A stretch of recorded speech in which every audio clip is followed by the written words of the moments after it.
Soyez les bienvenus à ce rendez-vous d'information. Bonsoir mesdames et messieurs, voici les titres au sommaire ce soir.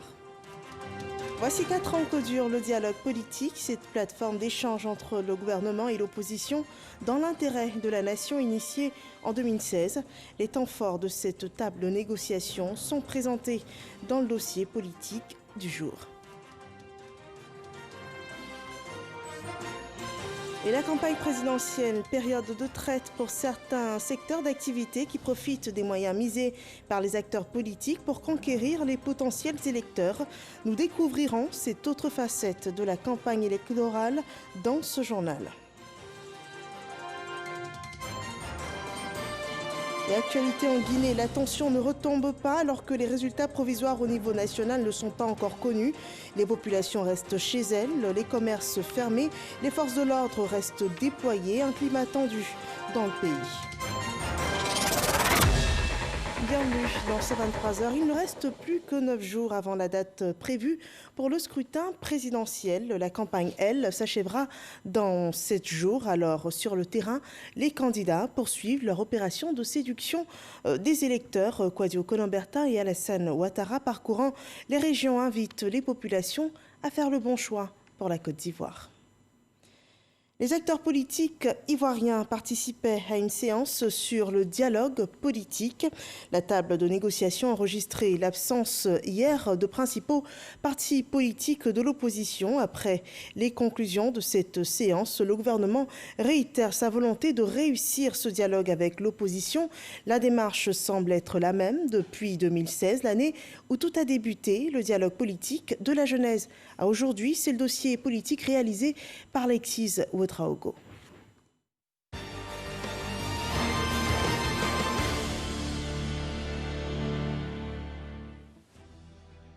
Ce 21 octobre, à la primature, à la demande de l'opposition, le commissaire paix et sécurité de la CEDEAO assiste au dialogue politique. Face à lui pourtant, les chaises des principaux partis de l'opposition restent vides. Nous avons entendu des propos assez forts, des propos conciliateurs qui demandent que les parties prenantes de la Côte d'Ivoire se retrouvent autour de la table de discussion. Un cadre de discussion que le gouvernement affirme avoir toujours été disponible. 21 janvier 2019, sur instruction du chef de l'État, le dialogue avec les partis politiques sur la réforme de la commission électorale indépendante est rouvert à Abidjan après des échanges suspendus fin 2016. Nous félicitons le gouvernement de nous avoir invités d'avoir ouvert le débat. Nous nous réjouissons et nous nous félicitons d'abord de cette initiative qui semble indiquer que le gouvernement a véritablement la volonté, l'ambition de créer les conditions pour qu'il y ait un débat franc, un débat sincère, un débat inclusif. Des échanges conduits par l'ancien Premier ministre Amadou Gon Coulibaly, impliquant aussi les acteurs de la société civile. Tout comme les partis politiques, ils disposaient de 2 semaines pour élaborer leurs contributions et les mettre à disposition du ministère de l'Intérieur et de la Sécurité. 11 mars 2019, c'est au tour des partis politiques de l'opposition réunis au sein de la plateforme impulsée par le PDCI de rendre publiques leurs propositions pour la nouvelle commission. Les partis politiques d'opposition disent qu'un représentant d'un parti politique ne doit plus diriger la CEI. On n'a qu'à donner ça à la société civile. 1er avril 2019, à l'ouverture solennelle de la session 2019 de l'Assemblée nationale, le chef de l'État dit sa ferme volonté de voir émerger des discussions en cours, une commission électorale qui gagnerait la confiance des populations. Je déposerai devant votre institution un projet de loi relatif à la commission électorale indépendante, prenant en compte les propositions qui renforcent la confiance dans cette importante institution. Les semaines se succèdent, avec au compteur plusieurs rencontres, une dizaine au total. Mais à l'heure de la synthèse des travaux, difficile de se retrouver autour de la table de dialogue. Un certain nombre d'entités politiques, notamment PDS, l'URD et le CDRP, nous ont donc saisis par courrier. Ils souhaitaient que la rencontre de signature puisse être reportée pour leur permettre de s'entendre sur, n'est-ce pas, la signature de ce document, d'abord le parcourir avant de procéder à la signature. Une situation vite dénoncée par les parties prenantes. Ça, c'est un manque de sérieux de la part de nos frères des autres partis politiques. Mais, puisque nous devons aller à la paix, nous allons attendre. Mais on ne peut pas attendre indéfiniment. Vous savez que les élections sont pour bientôt en octobre. Il faut penser à l'intérêt de la Côte d'Ivoire. Quelles que soient les situations, au nom de la Côte d'Ivoire, on peut faire des concessions. Et je dis, dites au Premier ministre que moi je salue sa grandeur. Mais le temps court et les élections approchent. Le gouvernement presse les pas en invitant au dialogue. Nous avons déjà dit que la CEI doit être mise en place au cours du mois de juin donc 2019 pour permettre à la CEI de préparer dans la sérénité les élections de 2020. Les partis de l'opposition ont eu l'occasion d'exprimer ce qu'était la position donc, de l'opposition en ce qui concerne donc, la CEI. Donc, des discussions ont eu lieu au niveau de ceux qui étaient présents. Or, donc, PDC et EDS qui sont absents pour des raisons donc, qui leur sont personnelles, mais leurs positions ont été exprimées donc, dans la salle. Et donc, les positions étant exprimées dans la salle, elles ont été donc débattues avec l'ensemble, je dirais, donc, des acteurs. Donc, à partir de ce moment, je considère que ce qui va compter, c'est ce qui ressort du débat collectif. Le nouveau code électoral, prenant en compte les points d'accord communs, sera finalement établi. Avec le démarrage du processus électoral, l'opposition relance le débat sur la commission électorale. Elle lance le boycott du scrutin et demande aussi la réouverture du dialogue politique. Le gouvernement y donne droit et appelle le 14, puis le 15 et enfin le 17 octobre l'opposition à la table des échanges, mais les chaises restent vides. J'ai bien entendu, lors de leur conférence de presse, nous désobéissons, nous agissons pour obliger le gouvernement à venir discuter avec nous. Mais nous sommes déjà là pour discuter. Et nous sommes prêts à discuter.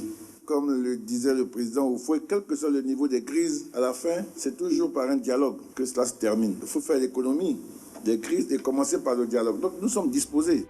Le 21 octobre, en présence des observateurs de la CEDEAO, le gouvernement au terme des échanges annonce de nouvelles prédispositions. Et l'État entend maintenir sa main tendue à l'opposition pour un scrutin apaisé. Voilà, c'était les temps forts du dialogue politique, cette plateforme de négociation entre le pouvoir et l'opposition ivoirienne ouverte en 2016. Le dialogue, les femmes leaders politiques ivoiriennes l'ont bien intégré. Elles ont échangé ce jeudi sur la vie de la nation au cours d'un déjeuner, une rencontre initiée par ONU Femmes à quelques jours d'un scrutin présidentiel d'une importance capitale. Les acteurs politiques ivoiriens participaient hier à une séance de travail sur le dialogue politique, une session qui a enregistré l'absence des principaux partis politiques de l'opposition. Après les conclusions de cette séance, le gouvernement, qui réitère sa volonté de réussir ce dialogue avec l'opposition, le PDCI, RDA et le FPI, se sont prononcés ce jour relativement à leur participation aux travaux de la CEI. Les deux candidats disent n'avoir jamais formulé au cours de la rencontre avec la délégation ministérielle de la CEDEAO comme demande la restructuration de la CEI avec un poste supplémentaire pour l'opposition et un poste de vice-président pour le PDCI. L'opposition demande à la CEDEAO de continuer à jouer son rôle de facilitateur et de médiateur. À la primature, le Premier ministre Ahmed Bakayoko s'est entretenu par visioconférence avec la directrice générale du FMI. L'échange entre les deux personnalités était centré sur la santé économique de la Côte d'Ivoire. Les progrès économiques enregistrés par notre pays malgré la crise sanitaire ont été soulignés par la directrice générale du FMI. Le chef du gouvernement n'a pas manqué d'exprimer sa gratitude à la directrice générale du FMI pour l'appui dans la gestion de cette crise sanitaire. Et Ahmed Bakayoko a aussi réitéré l'engagement du gouvernement ivoirien et du chef de l'État à maintenir un cadre macroéconomique propice. Nous sommes en pleine période électorale et l'information reste par ces temps une donnée intrinsèque du processus pour garantir la transparence et la crédibilité. La CEI a pour gérer cet aspect ouvert un centre de médias et d'information. Il est dédié à tous, parties prenantes de l'élection présidentielle, journalistes, blogueurs et toute personne intéressée par la question électorale. Nous voyons cela avec Sidonie Davila. Centre des médias et de l'information, la CEI met les bouchées doubles. Situé dans la commune de Cocody, il se veut un cadre de recherche de l'information électorale. Le Centre des médias et de l'information électorale est né d'un partenariat avec le PNUD, le bureau de l'UNESCO ainsi qu'ONU Femmes et la CEI. Il avait comme but initial de mettre à la disposition des journalistes, des partis politiques, des organisations de la société civile, toutes les informations relatives justement aux élections. Donc ce centre est un lieu justement d'information, mais aussi de formation, de sensibilisation. Le centre propose une gamme d'activités, dont une liée à la promotion du genre. À l'une de ses rencontres régulières, dénommée Meet Up, les femmes apprennent davantage sur le rôle des femmes de médias en période électorale avec Agnès Crédit, journaliste. Des documents et supports vidéo sont disponibles dans cet établissement pour tout visiteur. Indira Domingo, la première responsable, entend promouvoir davantage ce centre ouvert à tous, spécialement aux journalistes. Pour eux, seront installés dans quelques jours une salle de montage et bien d'autres conforts. Ce lieu leur permet justement de pouvoir approfondir justement leurs recherches, comprendre, s'imprégner de la question électorale pour mieux la relayer justement dans leurs articles et surtout informer la population. Par la suite, il est important de les sensibiliser sur leurs responsabilités en tant que journalistes en période électorale. Le Centre des médias et de l'information est un important outil de communication pour la CEI. Son président, Ibrahim Koulibaly-Kubière, indiquait en août dernier que la transparence de l'élection réside dans la bonne information qu'on donne à nos citoyens. Et en cette période de campagne électorale, les candidats ne lésinent pas sur les moyens pour séduire de potentiels électeurs. L'effervescence de la période crée un véritable boom au niveau de certains business, tels que les transports, la location de véhicules, l'hôtellerie, les imprimeries, les professionnels du son ou de l'événementiel, suivant cette enquête de Jean-Luc Bambo.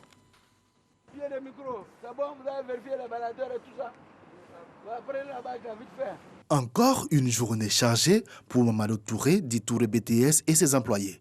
Ce célèbre disquaire qui s'est reconverti dans la location de matériel, de sonorisation et d'animation est beaucoup sollicité en cette période de campagne électorale. Non, on est en train de charger, on arrive là. On a pris un peu de retard, mais on arrive. Avec ses hommes, il s'apprête aujourd'hui à aller animer dans un QG de campagne à Cocody, Angré. On est beaucoup sollicité et on installe sur plusieurs lieux des petits groupes partout. Et tout le monde veut notre soutien pour les accompagner dans cette histoire d'élection. Sur place, Touré BTS n'hésite pas lui-même à mettre la main à la pâte. La question est basse. Surtout quand vous baissez le son, il faut vraiment être bas. Mais ouais, je passe le matin pour voir toutes les installations et puis je leur donne des consignes. Le rapport de voisinage et tout ça. Et surtout que la campagne, dans cette période électorale, il faut être équilibré. Je leur dis, il ne faut pas que les gens soient agressifs. Des installations comme celle-là, Touré BTS en a une vingtaine, la plupart à Abidjan. S'il rechigne à communiquer sur ses gains du moment, l'homme d'affaires reconnaît réaliser plus de la moitié de son chiffre d'affaires annuel lors des 15 jours que dure la campagne électorale. Schéma identique chez SFM Bach. Niché au cœur du quartier de la Riviera à Bata, c'est de cet entrepôt que partent la plupart des tentes, chapiteaux et podiums pour la campagne. Est-ce que je suis qu'on pourra commencer le montage aujourd'hui? Oui, il y a déjà un premier camion qui est déjà parti. D'accord. Voilà. Là, il y a le podium. Ici, maintenant, c'est le garden, route. On va mettre les bâches ordinaires. D'accord. Après ça, on mettra les VIP. Fanta Sidibé est la responsable commerciale de cette entreprise fondée par son père il y a un peu plus de 30 ans. C'est elle qui coordonne les nombreuses commandes de clients. Cette année, c'était assez particulier à cause de la crise sanitaire, donc les affaires étaient au ralenti. Mais vu que c'est une année aussi où on a la période électorale, dès que la campagne a été lancée, dès que la campagne a commencé à approcher, les affaires se sont relancées rapidement. Franchement, le rythme a augmenté. Par contre, c'est vrai que comparé aux autres années, aux autres périodes électorales, les années précédentes, le rythme est moins effréné parce que justement Covid et aussi parce qu'il y a quelques turbulences. La période électorale est en effet l'une des plus importantes chez SFM Bâche. De façon générale, on peut remarquer qu'il y a environ plus de 60% d'augmentation au niveau des commandes. Parce que vraiment la période électorale qui aussi coïncide généralement avec la période des fêtes de fin d'année. Donc vous imaginez, période électorale plus fin d'année, c'est énormément de commandes. Donc voilà, environ 60% de plus que la moyenne. L'effectif des contractuels de cette entreprise peut augmenter de 20% environ en période de campagne électorale. Plusieurs autres secteurs d'activité réalisent le meilleur de leurs recettes au cours de cette période. Ce sont notamment les imprimeurs avec la conception et la réalisation d'affiches et les impressions sur t-shirts et autres gadgets, mais également les loueurs de voitures. Et pour l'ensemble de ces opérateurs économiques, le maître mot reste la neutralité vis-à-vis de ses clients de circonstances, histoire de maintenir l'intégrité de leur business.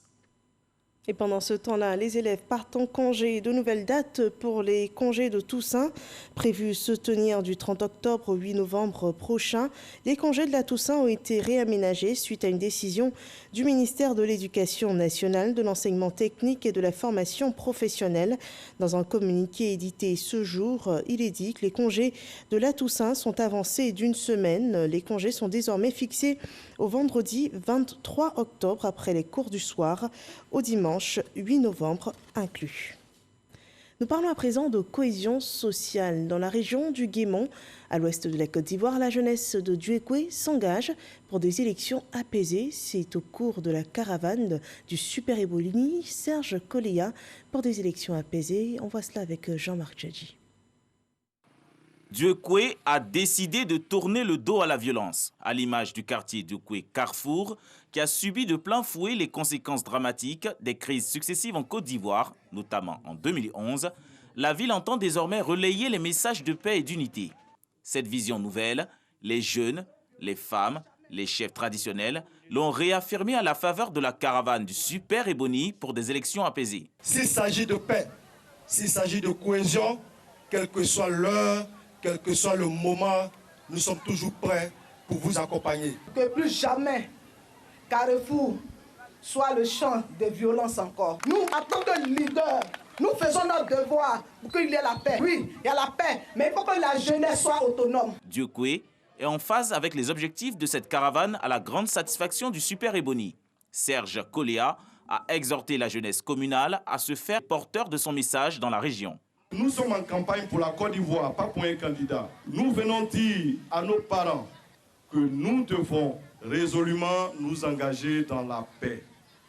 Il n'y a pas meilleure façon de rendre service à ce pays que de parler de paix. Quand 2 personnes parlent de manifestations violentes, il faut que 10 personnes parlent de paix. Pour le médiateur délégué du Guémont, Blanchard Do, Duékoué a dit non aux manifestations violentes depuis longtemps.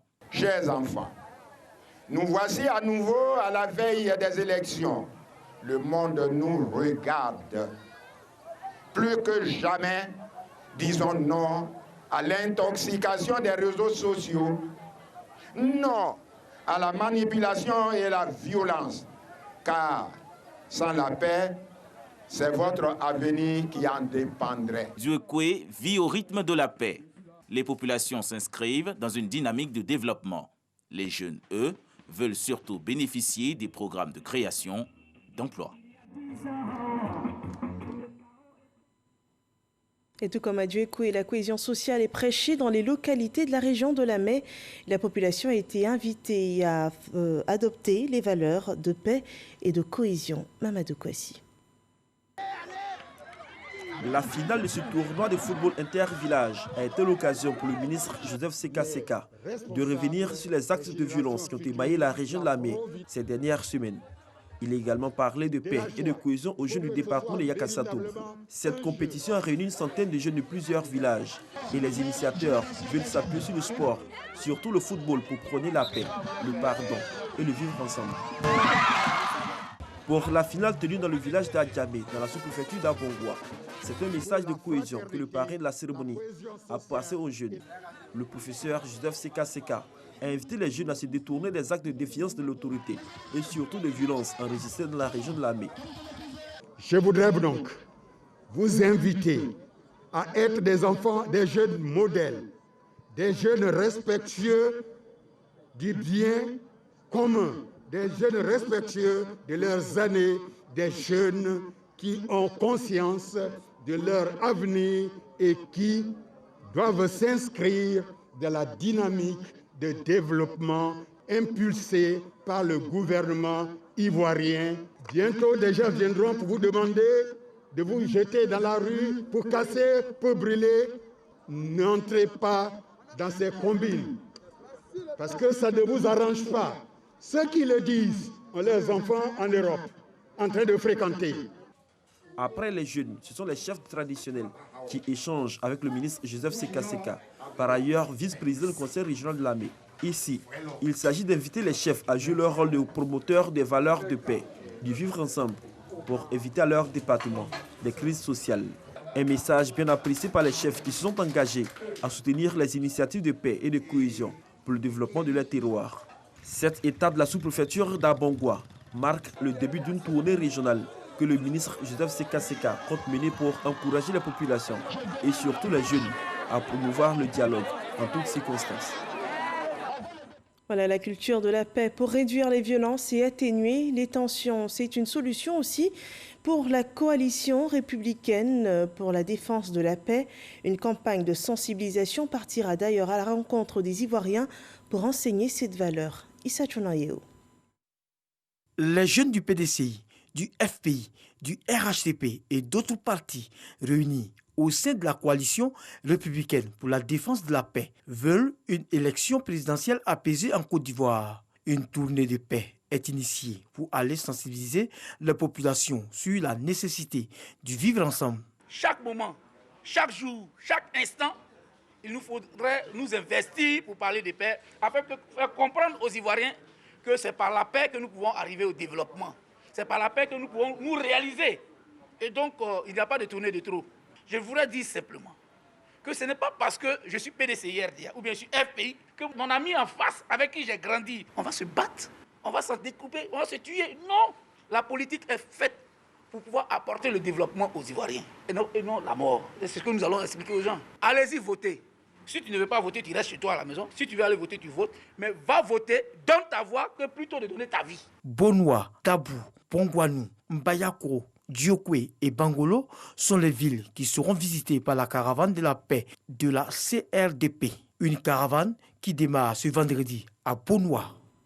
Et toujours sur la cohésion sociale, le Conseil national des jeunes de Côte d'Ivoire a entamé une caravane de paix et de cohésion dans les villes d'Abidjan et de l'intérieur du pays. La première étape de cette caravane s'est déroulée ce samedi dans la commune d'Anyama. L'objectif, c'est de sensibiliser les jeunes à adopter des comportements citoyens au cours des élections qui s'annoncent. Nous parlons d'entrepreneuriat. À présent, les jeunes Ivoiriens de la diaspora en France ont la possibilité de voir leurs projets être financés par l'État de Côte d'Ivoire. Nous en parlons avec Cheikh Koné. Ils sont jeunes et porteurs de projets. Ces jeunes Ivoiriens de la diaspora touchés par la Covid-19 bénéficient désormais d'appuis financiers pour la réalisation de leurs projets. Ils ont reçu des mails de l'ambassadeur de Côte d'Ivoire en France des chèques. Ce fonds d'un montant d'1 million d'euros, soit 650 millions de francs CFA, va servir à la création d'entreprises. On a mis une importance particulière à la formation, d'autant plus que ces jeunes ont besoin d'un accompagnement et d'un suivi, mais aussi d'une évaluation en temps réel à partir de la recevabilité de leur projet, ensuite du plan d'affaires à proposer, ensuite de la transaction financière qui va être faite. Sont concernés par ce fonds les jeunes dont l'âge est compris entre 18 et 40 ans, désirant investir en Côte d'Ivoire pour créer des emplois, avec pour objectif de soutenir et encourager les initiatives de la diaspora en Côte d'Ivoire. Ce programme est un volet de la promotion de l'insertion des jeunes à l'auto-emploi initié par le gouvernement. Le gouvernement a estimé qu'il fallait créer une antenne expérimentale de du programme Emploi Jeune en France et la réussite de ce test allait être étendue à tous les Ivoiriens, partout où ils se trouvent dans le monde, afin qu'ils puissent retourner chez eux avec des projets qu'ils pourront mettre en place à travers ces appuis. Ce sont des prêts. Il ne s'agit pas de faire des subventions ou de donner de l'argent de façon gratuite. Il faut que nos jeunes et nos concitoyens prennent des risques. Cette première phase de financement va concerner 100 projets portés par des jeunes vivant en France. Occasion pour l'ambassadeur de présenter les conditions pour bénéficier des programmes d'appui économiques, sociaux et culturels. Il a ainsi exhorté les uns et les autres à saisir cette opportunité pour la diaspora ivoirienne dans les autres pays. La diaspora ivoirienne touchée par cette pandémie de Covid-19. Voyons le point de la situation sanitaire ce jour.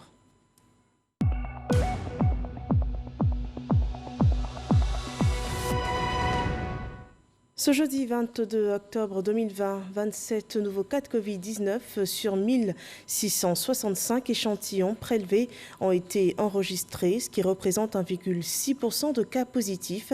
18 nouvelles guérisons sont également annoncées à cette date. La Côte d'Ivoire compte 20 390 cas confirmés, parmi lesquels 20 088 personnes ont été guéries, 121 sont décédées et 181 cas restent encore actifs.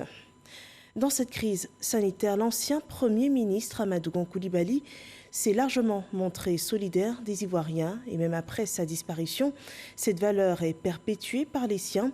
Pour appuyer les efforts du gouvernement, la famille Gon Coulibaly a offert 1 million de cache-nez à Stoutoré.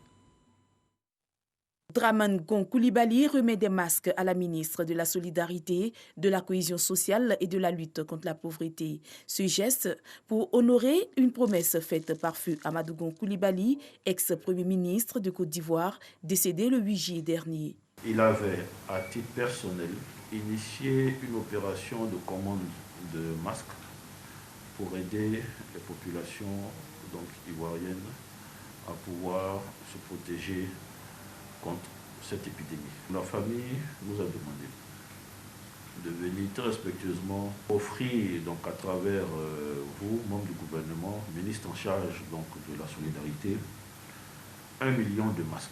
Pour Mariatou Koné, c'est un don hautement symbolique. En recevant ce don ce matin, c'est une pensée pieuse et affectueuse que j'ai en tant que ministre en charge de la solidarité pour celui qui a tout donné à son pays par sa compétence et par son abnégation au travail. Oui, nous avons perdu un grand homme. La Côte d'Ivoire a perdu un grand homme. Même après la mort, ce grand homme continue d'être au service de ses compatriotes. Tout en saluant la mémoire de l'illustre disparu, Mariatou Koné rappelle tout l'intérêt de ce don. Je voudrais dire un grand merci à la famille Gon Coulibaly pour cette contribution importante à la lutte contre un mal pernicieux qui ne fait pas de distinction entre individus, qui ne fait pas de distinction entre classes sociales, qui ne fait pas de distinction entre nations, encore moins entre continents. Ce don s'opère dans la stratégie nationale de riposte que notre regretté Premier ministre Amadou Gon Coulibaly avait initié lui-même avant de nous quitter. Face à une maladie qui pour le moment n'a pas de remède, les mesures barrières dont le port de masque demeurent les réponses les plus appropriées. Rappelons que la confection de ces masques réutilisables a été confiée à des prestataires nationaux par feu Amadou Gon Coulibaly pour redynamiser ce secteur fortement impacté par la Covid-19. Dans le département de Bouaflé, dans le village de Garango, un centre de santé urbain, encore appelé centre de santé intégré, a été inauguré. C'est un don de la LONASI dont nous parle Léon Bro. Garango, route de Daloa, commune de Bouaflé. Heureuse la population et notamment la génitrice de ce nourrisson, elle a accouché sur place dans ce centre avec l'aide de professionnels de santé, donc sans vivre les difficultés de sa première maternité dues au long et périlleux voyage pour trouver une structure sanitaire. Les autres grossesse là. J'ai accouché, j'ai venu à l'hôpital. Ici est bon. Ce centre de santé ne bénéficiera pas qu'aux seuls habitants de Garango. Il y a beaucoup de villages satellites et hameaux qui vont bénéficier des prestations de ce centre-là.